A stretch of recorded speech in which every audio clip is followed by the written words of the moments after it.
Well,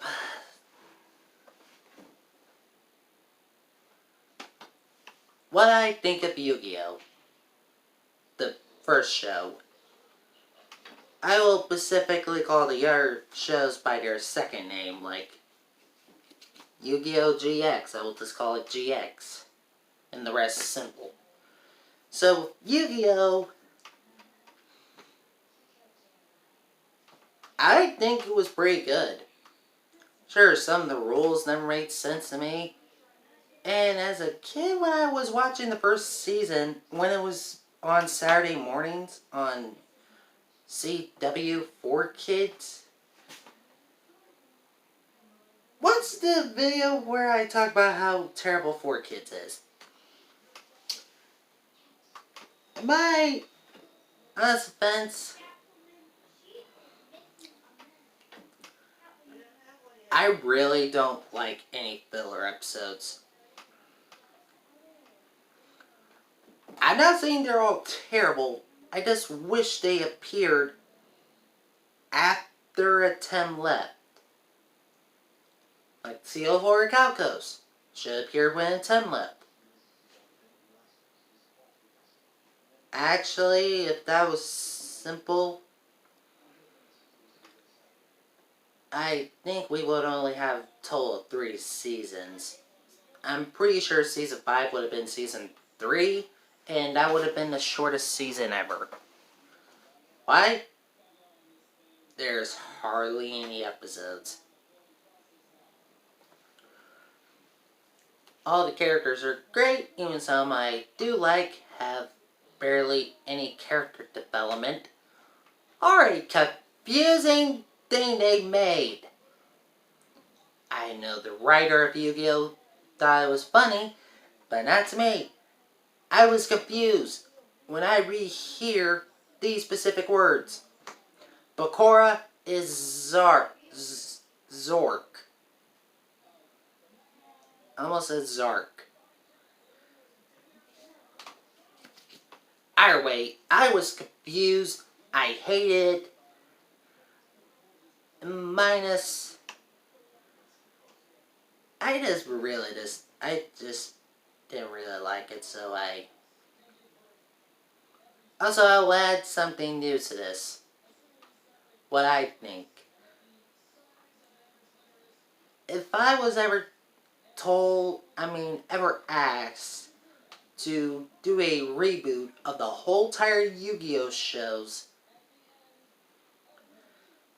the first one I will mostly try to put a whole lot of work on.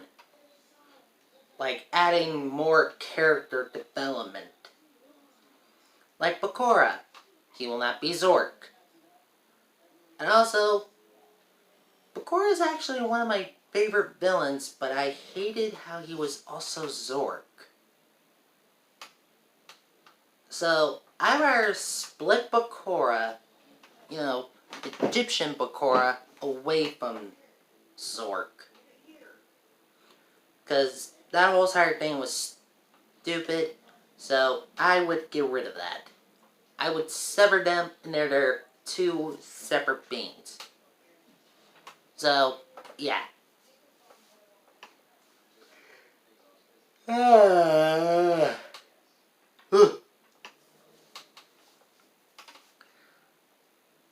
And mostly, I would try to make Bakura become friends with him after the Millennium items were made.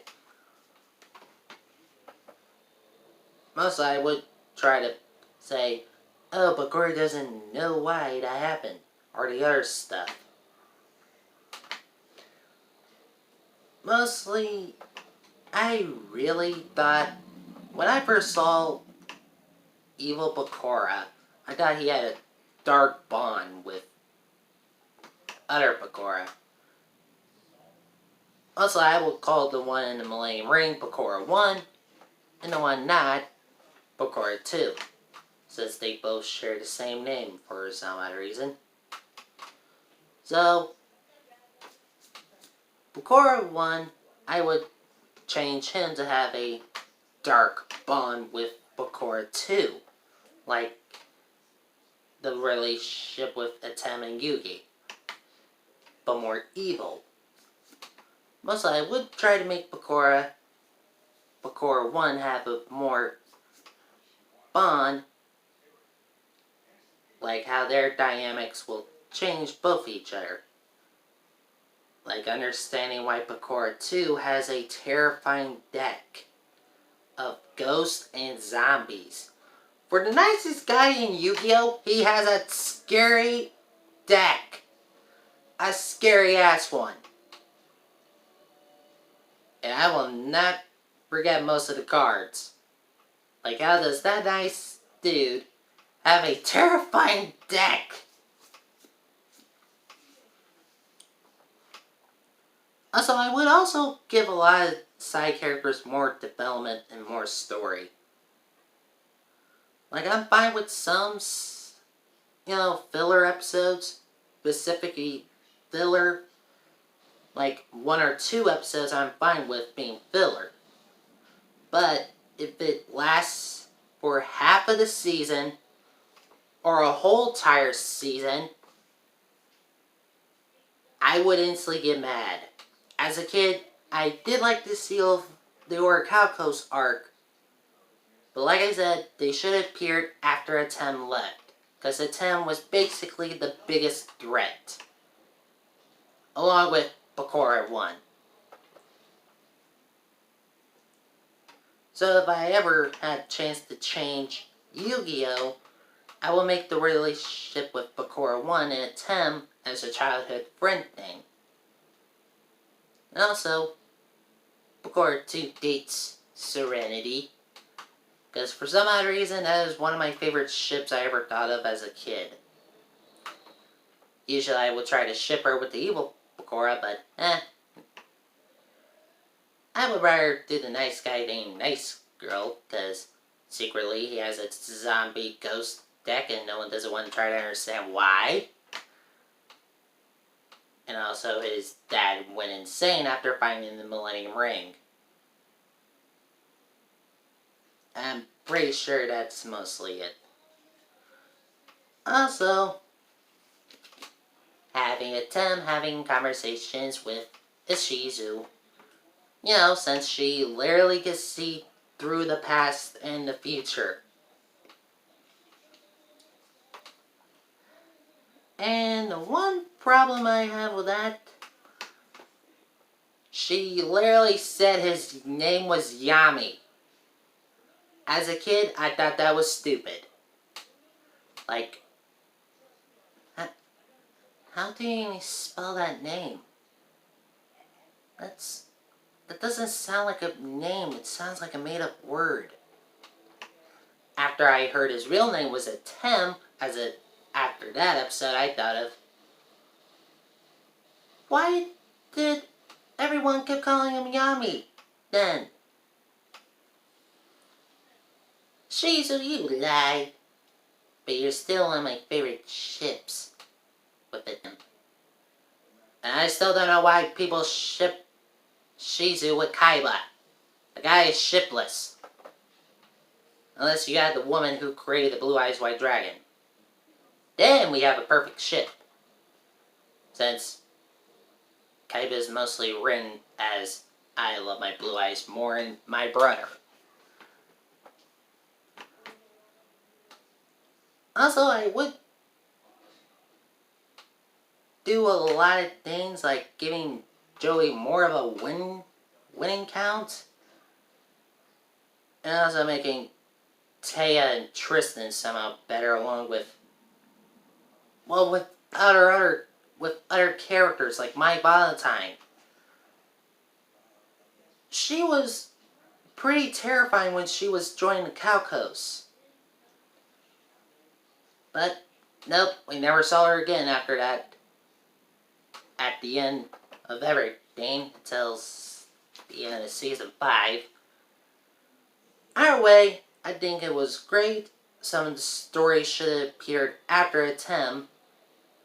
Like, I would have been glad for Yugi to be dueling by himself, without his iconic Millennium Puzzle on his neck. And also have a more deep friendship with Bakura, since they both have spirits in the Millennium items.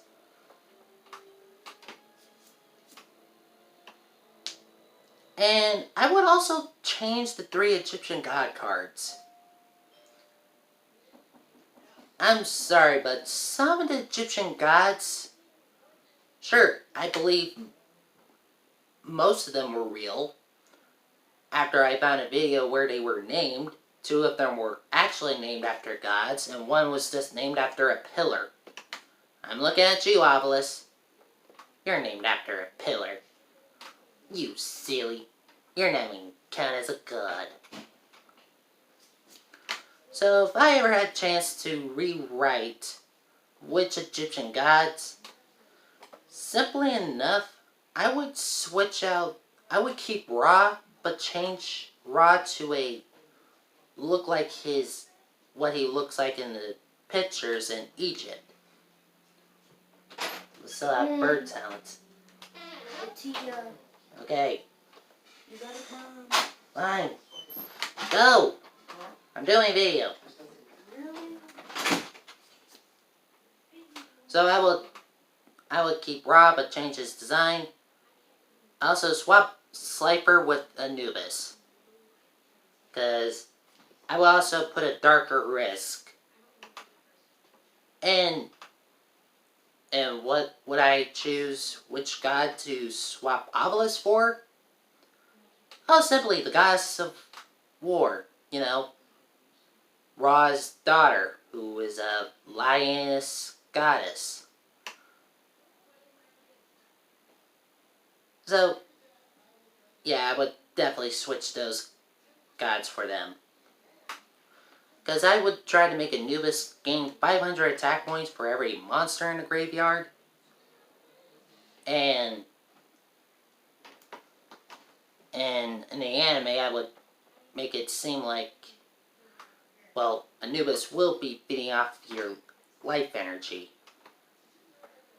Because the longer he's on the field, the more drained you're going to get. Mostly it's worse when you lose life points. That means more energy for Anubis to send to a different plane.